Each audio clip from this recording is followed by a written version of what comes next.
ज़्यादा करता हूँ कि उन्होंने मुझे इस महत्वपूर्ण विषय पर बोलने के लिए यहाँ पे आमंत्रित किया। और भूपेंद्र यादव जी को तो हम सारे लोग जानते हैं कि बेटर इस पर समझ रखते हैं हम सारी चीज़ों पे, उनको भी हम लोग सब लोग सुनेंगे। मेरा एकेडमिकली पहला जो है लेक्चर है। मैं वैसे एकेडमिकली उस तरीके का नहीं दिया, लेकिन मैं थोड़ी कोशिश करता हूँ कि कैसे कैसे चीज़ें हुई और किस किस तरीके से जो मैं ग्राउंड में घूम रहा था, जब मैं रिपोर्टिंग के दौरान अपनी पा रहा था, और जो इस इलेक्शन को मैं देख पा रहा था, उसके पहले भी जो इलेक्शन हुए उनको मैं देख पा रहा था, समझ पा रहा था, उसकी मैं थोड़ी थोड़ी बातचीत आपसे करना चाहूँगा। ये इलेक्शन कई मायने में बहुत महत्वपूर्ण है, और सबसे पहली बात तो ये इस मायने में बहुत महत्वपूर्ण है कि इस इलेक्शन ने ईवीएम का एक भ्रम शायद तोड़ा है कि ईवीएम को लेके विपक्ष का एक बहुत बड़ा लंबा आंदोलन रहा है, और ये उसके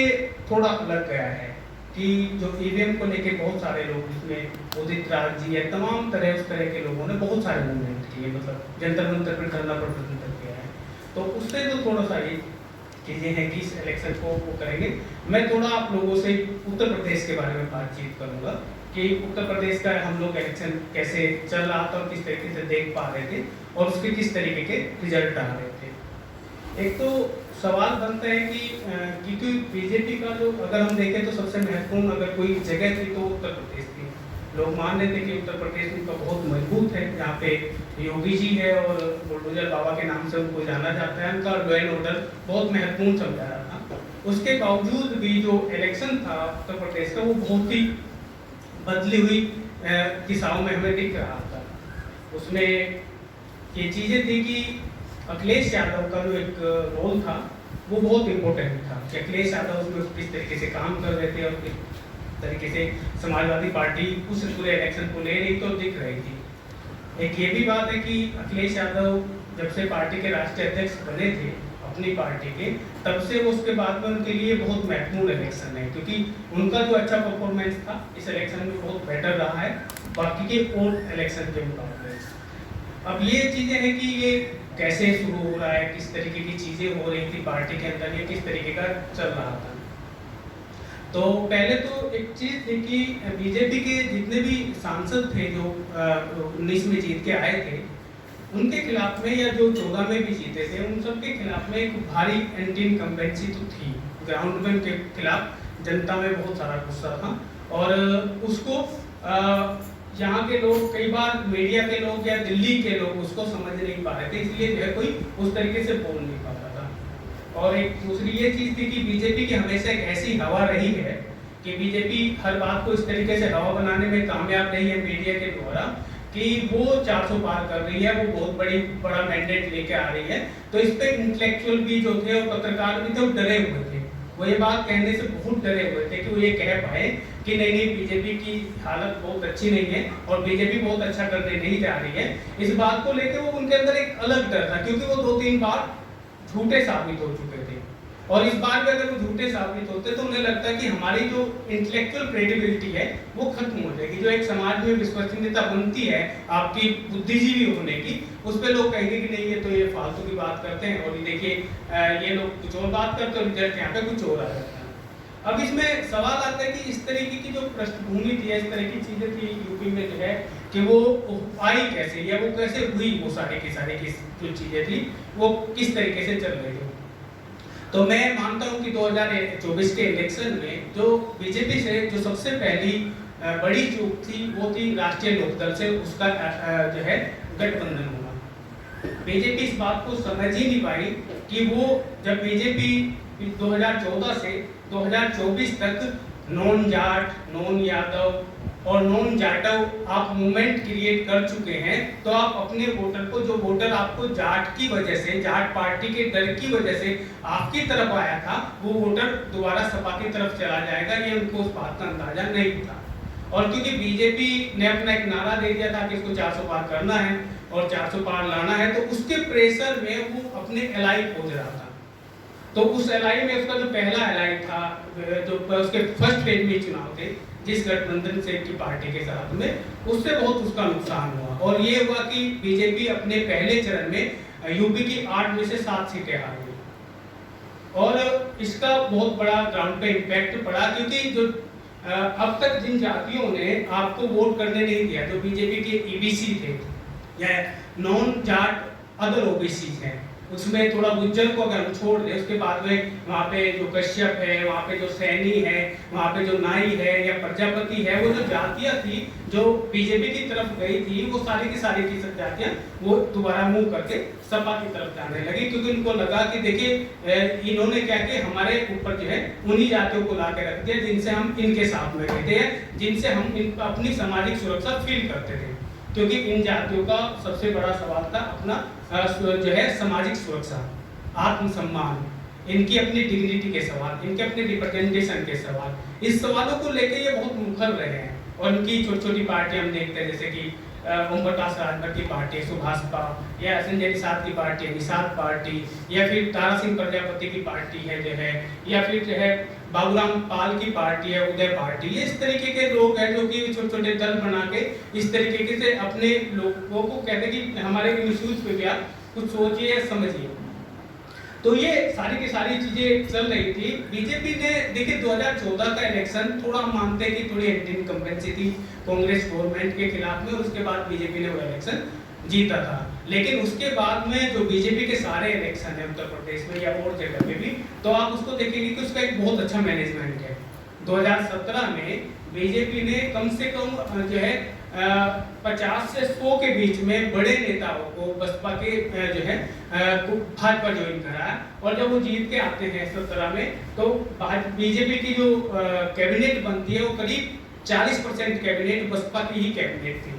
उसमें आप ब्रजेश पाठक, तारा सिंह चौहान, जो है धर्मदास सैनी, इन सारे लोगों को आप वहाँ पे पाते हैं, जो है सारे के सारे लोग। ये स्वामी प्रसाद मौर्य, ये सारे लोग बसपा से आए हुए थे। और बसपा के और क्या था कि बीजेपी को पता था कि वोट किसके पास में है या वोट किसकी चीजों की उसमें है। जब वो यूपी में पहला इलेक्शन उन्होंने 14 में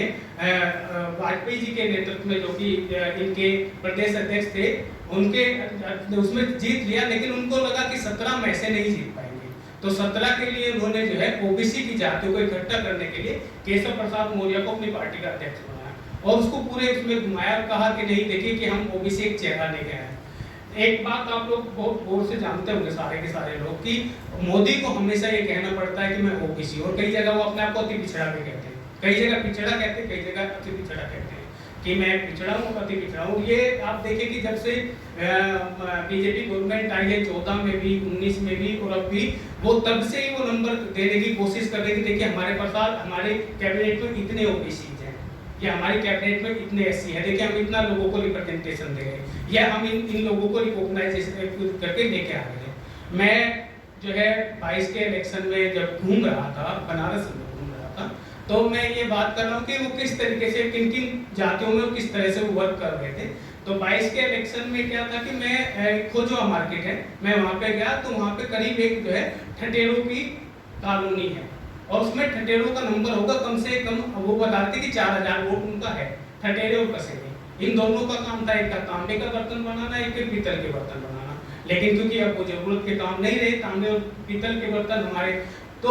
उन जैसी जातियों पे मैंने पूछा किसको वोट करेंगे, तो बोले बीजेपी को। उनका कहा कि हमारा जो है एक आदमी जिला में सचिव पोस्ट पे है। तो संगठन के अंदर उन्होंने, क्योंकि उन्हें पता है कि इसके पास में यहाँ पे 8000 वोट है दोनों जातियों के पास में, तो हमें ये 8000 वोट चाहिए। यह फागू चौहान को उन्होंने बिहार का राज्यपाल बनाया, जबकि उनको पता है कि नोनिया जो है आपका बनारस में, जौनपुर में, आपका मछली शहर में, आपका जो रॉबर्ट्सगंज में, मिर्जापुर में, भदोई में, इन सीटों को इफेक्ट करता है, मऊ को इन सीट को इफेक्ट करता है। तो उसके रिप्रेजेंटेशन को हम कैसे देंगे और कैसे हम उसके प्रतिनिधित्व को देके उन सारी कास्ट को साधने का काम करेंगे, ये उन सबको लग रहा था, और ये बीजेपी बहुत बखूबी कर रही थी। दोस्तों जब हम ये बात कर रहे हैं कि इस इलेक्शन को 24 को हम कैसे देखें, तो मैं आपको थोड़ा सा जो है 2004 का इलेक्शन, क्योंकि इसी तरीके का इलेक्शन 2004 में भी समाजवादी पार्टी ने लड़ा था, और समाजवादी पार्टी की उसमें भी थोड़ी बड़ी जीत थी, उसमें वो 35 उसके मेंबर जीत के आए थे। जब आप पाएंगे कि 2004 में ये सपा ने किस तरीके से अपने टिकट वितरण करेंगे, तो फिर आप 2024 को भी समझ पाएंगे। तो 2004 में मुलायम सिंह यादव पार्टी के राष्ट्रीय अध्यक्ष थे और उन्होंने 7 यादवों को टिकट दिया था, जिनमें से 6 जीत गए थे और उसमें भी 5 उनके परिवार के ही थे और एक अलग थे, उनके परिवार से अलग थे और वो 6 जीत के आए थे।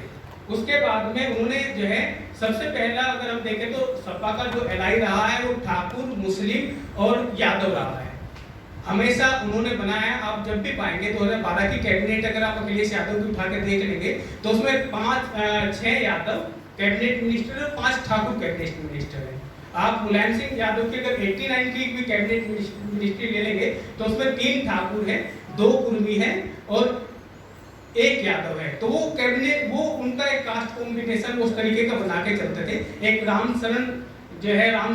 शरण जी थे जो पार्टी के लंबे समय तक प्रदेश अध्यक्ष रहे, वो गुज्जर जाति से आते थे और क्योंकि उन्हें तब ये लगता था कि अजीत सिंह उनके साथ में नहीं थे तो वो उन्होंने यहाँ पे क्या था कि वेस्ट यूपी को संभालने के लिए गुज्जर को अपनी पार्टी का प्रदेश अध्यक्ष बनाया था, राम शरण गुज्जर को। तो वो उस तरीके के प्रयोग जो है वो कर रहे थे और इस बात को वो समझते थे कास्ट कॉम्बिनेशन को। इसको थोड़ा सा हम इस बात से भी समझ सकते हैं कि जब पहली बार 91 में बसपा के 12 मेंबर जीत के आते हैं तो उसमें 5 जो है ओबीसी के लोग जीत के आते हैं और 5 ओबीसी में उनमें एक उनका यादव था, उमाकांत यादव जो कि आजमगढ़ से थे, उनके एक प्रजापति था, रमापति प्रजापति थे जो हमीरपुर से जीत के आए थे, रामचरण बिंद थे जो कि बनारस से जीत के आए थे और उसमें राजा रामपाल थे जो है श्री रामपाल थे जो कि कानपुर से जीत के आए थे और और एक जो है राजभर थे सुखदेव राजभर, आप लोग जानते होंगे बाद में वो जो है 2007 में बसपा गवर्नमेंट के स्पीकर भी थे, विधानसभा स्पीकर भी थे। तो ये सारा का सारा की इस चीज की इन कास्ट की जो समझ थी वो कांशीराम को बहुत बेहतर थी और कांशीराम कहता था कि ये जो है दलितों और अति पिछड़ों को शोषित और सह शोषित कहते थे कि दलित और अति पिछड़ा और वही कॉम्बिनेशन वो बना के चलते थे कि 91 में जब बाबरी गिर रही थी उसके बाद भी जब ये सरकार जाने के बाद 93 में इलेक्शन होता है तो सपा बसपा मिलकर हमको क्यों हरा पाते बीजेपी का, जबकि बहुत सारा हिंदुत्व का बहुत सारी चीजें चल रही थी। तो वही सेम उसी तरीके का कि अब हम देखते हैं कि अयोध्या में राम मंदिर बन जाता है लेकिन उत्तर प्रदेश में उस तरह की कोई हिंदुत्व की वेव नहीं चलती और हिंदुत्व के दायरे में चीजें नहीं दिखती और हिंदुत्व से चीजें बाहर निकल के जाती है। एक तो इसके पीछे एक बड़ा कारण था कि जो बीजेपी का वर्कर था वो बीजेपी से बहुत नाराज हो गया था कि वर्करों की बात नहीं सुनी जा रही है और वर्कर जो है कि आपने तो कहा और आपने 400 पार का नारा दे दिया। मैं कैराना में था उस समय में और कैराना में मैं लोगों से बात कर रहा था, बीजेपी के ही वर्कर थे, तो मैं बोला कि पार्टी तो कह रही कि 400 पार आ जाएगा, तो बोला कि नहीं 400 तो आ जाएगी लेकिन हमारे वाली कम करके आएगी। तो उन्हें ये जो था वो सारा का सारा, दूसरा वो उन्हें ये लगता था कि सांसद उनके कभी मिलते नहीं, उनसे कभी बात नहीं करते। दूसरा यूपी में जो पहला बड़ा विद्रोह देखने को मिला तो ठाकुरों में और ठाकुरों का जो विद्रोह था वो मीर भोज को लेकर शुरू हुआ क्योंकि मीर भोज एक जो है एक राजा थे जिसपे 2 जातियां क्लेम करती है, एक ठाकुर क्लेम करते हैं, दूसरा गुज्जर क्लेम करते हैं कि वो है। और आप गुज्जरों के अगर वेस्ट यूपी में अभी गाँव में चले जाओ तो गाँव में आपको मीर भोज के बड़े बड़े बोर्ड लगे मिल जाएंगे, मीर भोज गाँव से वो सारा का सारा गाँव आपको देखने को मिल जाएगा। तो उस इलेक्शन उससे क्या होती वो जो रिदम बनी उस मूवमेंट की वो आपको फिर उन्होंने कहा कि देखिए इन्होंने तो हमारा वीके सिंह का टिकट काट दिया गाजियाबाद से, इन्होंने तो हमारे जो है वेस्ट यूपी में पहले हमारे पास में 3 टिकट था तो इन्होंने 1 टिकट दिया हमें बुलंदशहर से, ये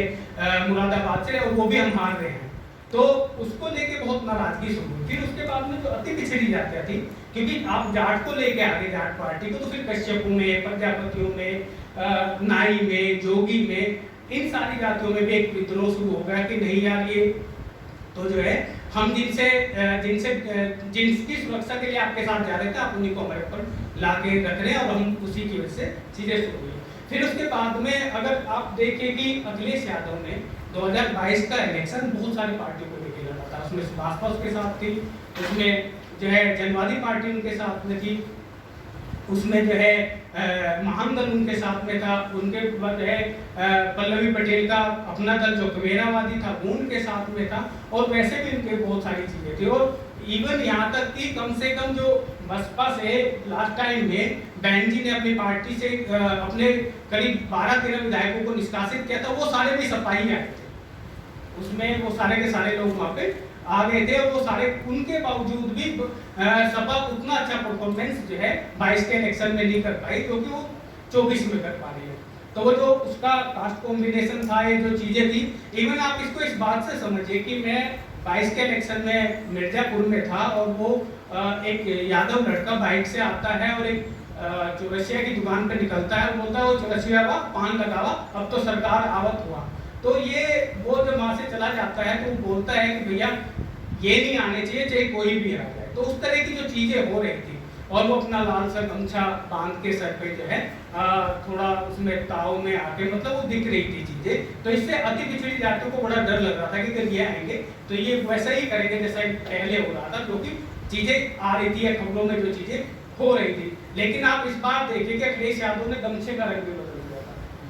गमछे का रंग अखिलेश यादव ने पिंक कर लिया था इस बार में, वो लाल रंग उन्होंने नहीं गमछे का, और इससे भी बहुत मैसेज गया। इवन यहाँ तक कि जब वो रैलियों और सभाओं में गए तो उन्होंने कोई गधा नहीं ली, कोई त्रिशूल नहीं लिया, कोई जो है ऐसा मोमेंटम नहीं लिया जो भगवान की तरह का दिखता हो। उनको जो है लोग जो है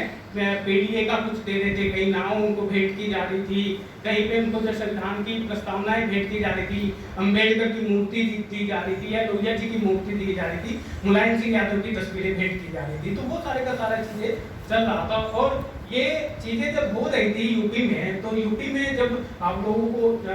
जानकारी होगी कि जब राज्यसभा का चुनाव हो रहा था यूपी के अंदर में, तो उस समय में क्या हुआ कि इनके कई सारे विधायकों ने क्रॉस वोटिंग कर दिया था। उसमें सबसे बड़ी बात है कि जितने भी सामान्य श्रेणी के थे उसमें ब्राह्मण और ठाकुर जितने विधायक थे उन्होंने जो है क्रॉस वोटिंग कर दिया था। और ये इसकी एक बड़ी कारण थी कि अखिलेश यादव पीडीए का नारा दे चुके थे। उन्होंने पीडीए बना, पिछड़ा, दलित, अल्पसंख्यक के कॉम्बिनेशन बनाने की उन्होंने कोशिश की कि पीडीए में जो है वो काम कर रहे थे। अब इस पीडीए को हमें समझना चाहिए कि आखिर ये पीडीए इतना सक्सेस क्यों हुआ अखिलेश यादव का, कि पीडीए में आखिर ऐसी कौन सी बात आ गई है, क्या चीजें आई कि जो चीजें अखिलेश यादव को इतना मजबूत करती है। वो मैं जो आपसे बात कर रहा था कि 2004 में आप देखिए कि 2004 में अखिलेश यादव के यहाँ पे 12 ठाकुर प्रत्याशी थे सपा के और उनमें से 7 जीत के आए थे। आप पाएंगे कि 2017 के बाद में 2014 में ही ठाकुर बीजेपी जा चुका था और अब वो लौट के वापस नहीं आ रहा था, या ब्राह्मण अब लौट के इन पार्टियों की तरफ लौट के अब नहीं आ रहा था। तो अब आप ठाकुर को तो साथ नहीं रख सकते क्योंकि ठाकुर तो आपका चला गया। अब 2004 इसलिए भी महत्वपूर्ण है कि उसमें 12 मुस्लिम थे और 7 जीत के आए थे। आप इसी से अगला इलेक्शन होता है 2009 का, जिसमें कि सपा 11 मुस्लिमों को टिकट देती है, उसमें से एक मुस्लिम चुनाव जीतता है। और उस टिकट में जो है सपा 10 ब्राह्मणों को टिकट देती है, जिसमें से कोई एक नहीं जीतता। ये प्रेशर भी था क्योंकि 2009 का जब इलेक्शन हो रहा था तो 2007 में यूपी में बसपा की गवर्नमेंट थी और ये बात आ चुकी थी कि सोशल इंजीनियरिंग करके जाटव और ब्राह्मण कॉम्बिनेशन से जो है बहन जी की सरकार बनी है और दोनों के 6 कैबिनेट मिनिस्टर उस सरकार में थे, 6 जाटव थे और 6 ब्राह्मण थे। और यही चीज थी कि जिस तरीके से बसपा का पतन भी यहीं से शुरू हो जाता है कि जब वो उस पार्टी में अति पिछड़ों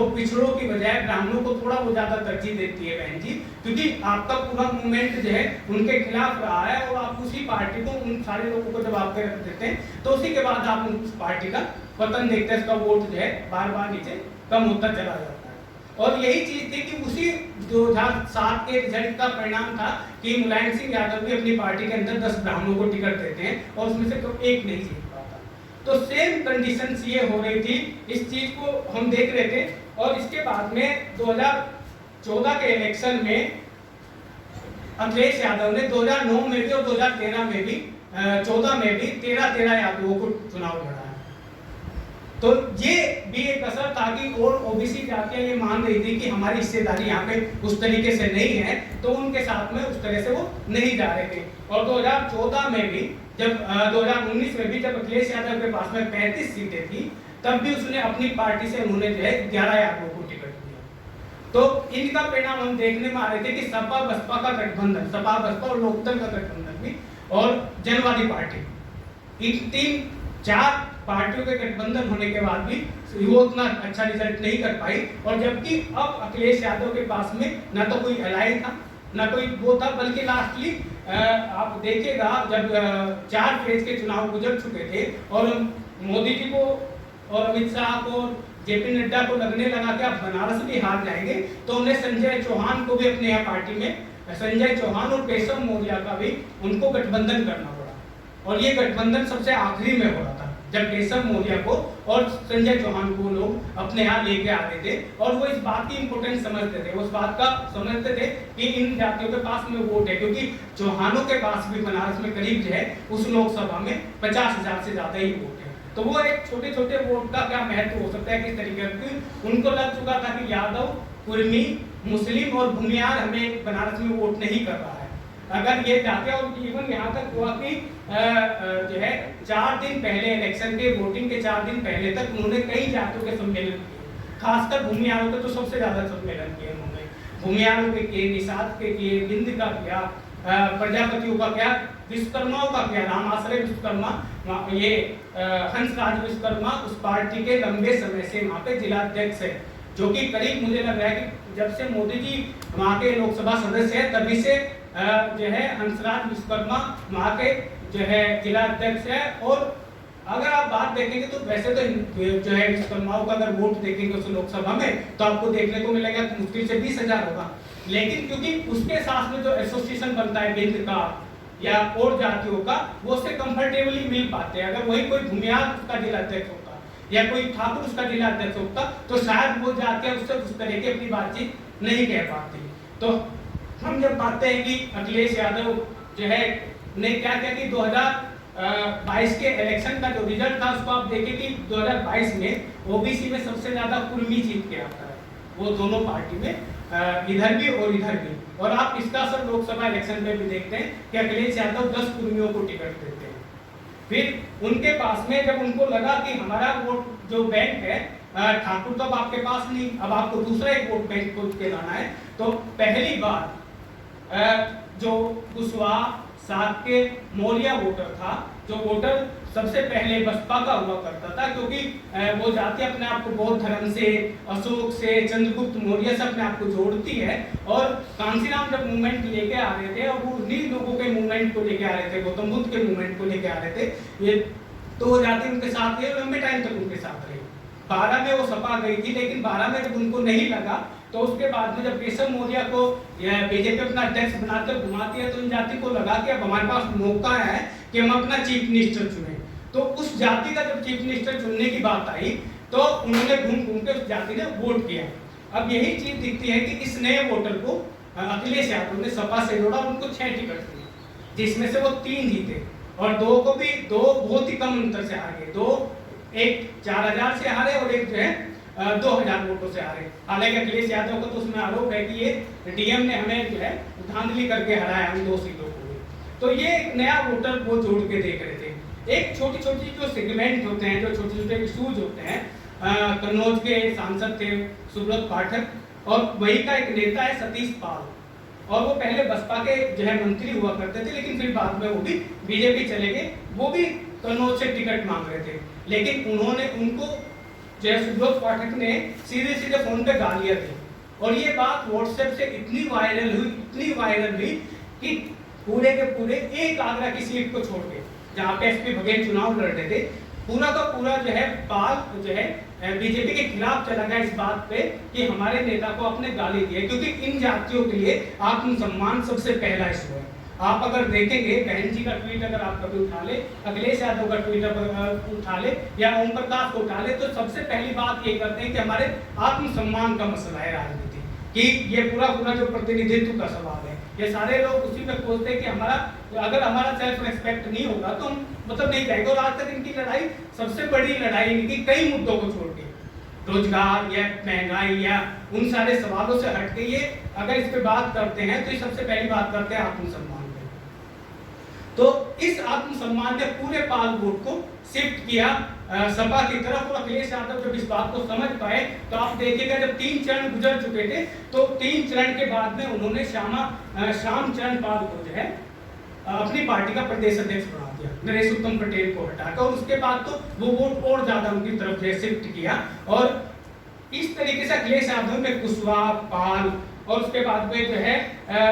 यादव, मुस्लिम, इन जातियों को जो साधने में की कोशिश कर रहे थे। और उसके बाद में अति पिछड़ों में उन्होंने फिर जो है 5 निषाद को टिकट दिया, उसमें एक कश्यप और 4 निषाद, और एक पाल को, राजाराम पाल को कानपुर देहात से, अकबरपुर से टिकट दिया। और उसके बाद में सलेमपुर जो है, सलेमपुर बलिया में एक सीट है, उस पे उन्होंने रमाशंकर विद्यार्थी जो कि राजभर है उनको टिकट दिया, वो चुनाव जीत गया है। तो उन्होंने जो 6 ईबीसी को टिकट दिया था उसमें से 3 लोग उसके जीत गए हैं। तो उन्होंने इस वोट को, इस बात को समझा कि अति पिछड़ा को हम कैसे साथ में रख सकते हैं, और जो लोग उधर गए हैं अगर वो इस सेगमेंट को नहीं समझते तो ये वोट उस तरफ नहीं आता। और इसका उत्तर प्रदेश में तो हम कमोबेश कह सकते हैं कि कांग्रेस को समाजवादी पार्टी के इसी फॉर्मूले का फायदा हुआ है। अगर कांग्रेस भी अपने टिकटों का इस तरीके से बंटवारा करती तो शायद उसको भी इसमें जीत मिलती। और इवन यहाँ तक कि उन्होंने क्या किया कि 6 जाटव को और 7 पासियों को टिकट दिया और 2 सामान्य सीटों पे चुनाव लड़ाया, जबकि हमने देखा कि वो दोनों बहुत महत्वपूर्ण सीट थी। अवधेश प्रसाद को उन्होंने अयोध्या से चुनाव लड़ाया जो कि फांसी जाति से है, और वो लोकदल के समय से, चौधरी चरण सिंह के समय से ही वो विधायक थे और समाजवादी पार्टी के फाउंडर मेंबरों में से थे। तो वो जीत के आते हैं वहाँ पे। और मेरठ से भी हमने देखा अरुण गोविल के खिलाफ में सुनीता जो लड़ रही थी, सुनीता जाटव कास्ट की थी और बहुत अच्छा चुनाव लड़ी, और वो जो है वो बना। और इससे इन जातियों में भी बहुत असर गया इन सारी की सारी चीजों का। हम देख रहे थे कि देखिए एक चीज और भी थी कि कई सारे मुद्दे हमारे बीच में आ रहे थे, कई तरह की बातचीत की जा रही थी। जब ये बात हो रही थी कि संविधान जैसे इशूज बहुत बड़े इशू है, लेकिन अगर आप देखेंगे कि आपको याद होगा कि 2017 में जब ये बात हुई कि SC/ST कानून को हटा दिया जाएगा और उसकी वकालत चल रही थी, तो 2 अप्रैल को पूरे के पूरे दलितों ने जो है भारत बंद कर दिया था। और वो बहुत बड़ा मूवमेंट था जब 2017 में वो मूवमेंट हो रहा था। और उसके बाद सरकार को तत्काल फैसला लेना पड़ा था कि उन्होंने वो कानून जस का तस रखने दिया कि वो कानून हम नहीं हटाएंगे। तो दलितों के अंदर में संविधान को लेकर अवेयरनेस पहले से ही है, और ये कांसीराम ने आरक्षण को लेके, इन सारी चीजों को लेके, तो उन्होंने वो सारी की सारी चीजें डिसाइड कर दी थी कि कैसे जो है ये चीजें थी कि कांसीराम के अभी आप जो मुद्दे देख रहे हैं, अगर कांग्रेस जिन मुद्दों को उठा रही है उन मुद्दों के जनक हम कांसीराम को कह सकते हैं। आरक्षण का मुद्दा हो, जातिगत जनगणना का मुद्दा हो या संविधान का मुद्दा हो, जो दलितों के बीच में गया, तमाम तरह के बीच में गया, वो पहले से मौजूद था। और उन छोटी छोटी पार्टियों की भी देन थी जिसमें ओम प्रकाश राजभर, संजय निषाद या फिर दयाराम प्रजापति या बाबूराम पाल या इस तरीके के मुकेश मल्ला, तमाम लोग जो उस तरह की पार्टी है, वो चीजें वो ठीक है, वो मतलब वो चुनाव के कभी उतने इफेक्ट नहीं होते, लेकिन वो इन एजेंडों को सेट करने में उनका बहुत बड़ा योगदान होता है। तो थोड़ा समय का अभाव है और गोविंद जी को भी आप लोगों को सुनना है, तो शुक्रिया दोस्तों आप लोगों का सुनने के लिए।